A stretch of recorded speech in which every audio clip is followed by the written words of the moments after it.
Alright, so the first book on my list of books that I enjoy is Salt in His Shoes. It was written by Dolores Jordan and Rosalind Jordan and illustrated by Kadir Nelson. For this book because I remember reading it with my father and brother who were both very into basketball, and so it's about Michael Jordan, the story of him as a child. It's a fictional story though.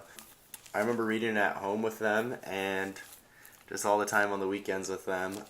When I was reading it, I remember feeling happy and excited about the book and being very interested in it. And my feelings about it now are pretty much the same. When I read it the other day, it actually brought back a bunch of nostalgic memories and fond things like that. It talks about Michael Jordan growing and how he just wanted to grow to play basketball with his brothers.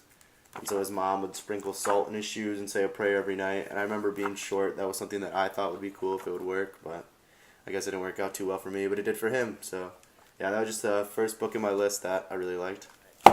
My next book on my list of favorite books is Lunch Money by Andrew Clements. This book was illustrated by Brian Sliznick. I think how you say that, Sliznick. So he writes a lot of books for children and young teens, and it's just classic chapter books. So this book here is about a boy named Greg Keaton who has an obsession with making money.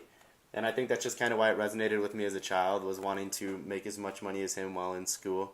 And he'd come up with these cool little comic books and write them and sell them to his students.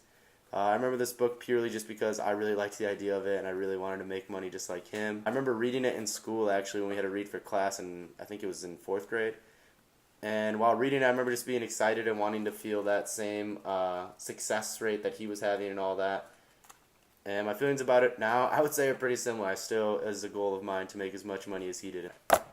Alright, my next book is Hardy Boys Adventure. So I've never actually read this Hardy Boys one, The Peril at Granite Peak, but my favorite one was Extreme Danger. They sadly did not have that one at the Iowa City Public Library, so this was going to do for now. It was written by Franklin W. Dixon, and I remember this book just because I really enjoyed it. They always do these action adventures, these two brothers, and they're always solving mysteries and solving crimes. I like to think of it as kind of like the boy version of Nancy Drew. And but they were always doing this extreme stuff. I remember reading it in like 6th grade, I think.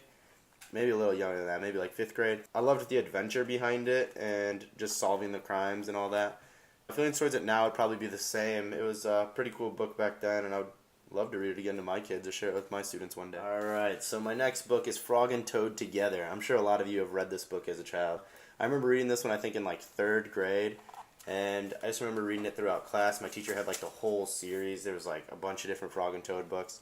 It's written by Arnold Lobel, and it's kind of like your first introduction into a chapter book, I believe. Like there's like these. I remember I liked these a lot as a child, and they're just cool to see the adventures they go on and to take a unique perspective of an animal.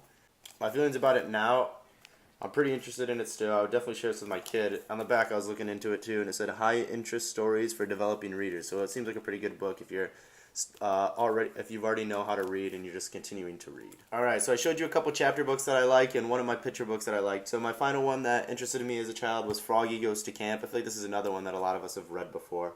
It was written by Jonathan London and illustrated by Frank Runowitz.